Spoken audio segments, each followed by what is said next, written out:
Good evening, everyone. My name is Lola White Sanborn. I'm sure many of you know me. I work with the Gala Pride and Diversity Center as our content curator. I write articles in our news and reviews, and I do interviews, and I'm very loudly and proudly trans. Yeah. Woo! At this time of year, endless snow-themed decorations are stocked high upon the shelves, despite our county never experiencing that. You'd think that the snow was an endless supply, and yet for trans people, the ice remains as thin as ever. One bad day could be all that stands between losing a semi-affirming job and becoming homeless. One interaction where we can't handle being misgendered again by customers rushing to assemble holiday supplies could result in our not having any food or shelter. We have to be nice and take it as assumptions about our bodies are loudly proclaimed by strangers, as children are ushered to the other side of the street because we happen to be using the same sidewalk. Gatherings of unsupportive family members put us further at risk, as we have to play nice with those who make it their business to bring us down. Many of us have been ostracized to such a degree that we are alone at this time of year, and countless advertisements with insincere platitudes about a true meaning for the holiday season almost seem specifically targeted to remind us of that isolation. They've come for us at schools, using malicious rhetoric to harm our kids and cut off access to vital information. Again and again, baseless accusations that our behavior is predatory are used to turn around and actually harm children.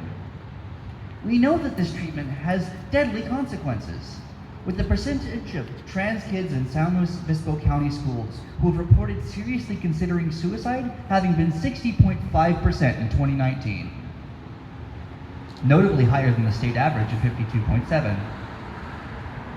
And yes, that's 52.7 for California, and this is the safest state for us to be in. Families with transgender parents or children have been threatened with calls to Child Protective Services, just for existing.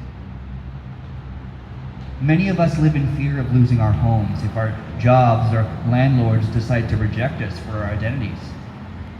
Though the Federal Equality Act, passed in 2020 to ensure a right to housing for all Americans regardless of sexual orientation, gender identity, or expression exists, our reality has yet to catch up.